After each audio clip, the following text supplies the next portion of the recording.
My dear students, in theory and practice of GST some more important questions అనమాట. పిల్లలు అడుగుతూ ఉన్నారు.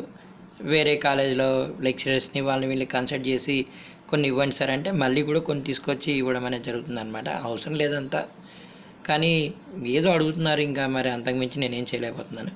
ఇవి కూడా ఇంపార్టెంట్ క్వశ్చన్స్గానే కన్సిడర్ చేయండి అమ్మా. యూనిట్ 1లో registration and cancellation of GST ఇది రావడానికి ఛాయిస్ ఎక్కువ ఉందని చెప్పి చాలామంది చెప్తున్నారు.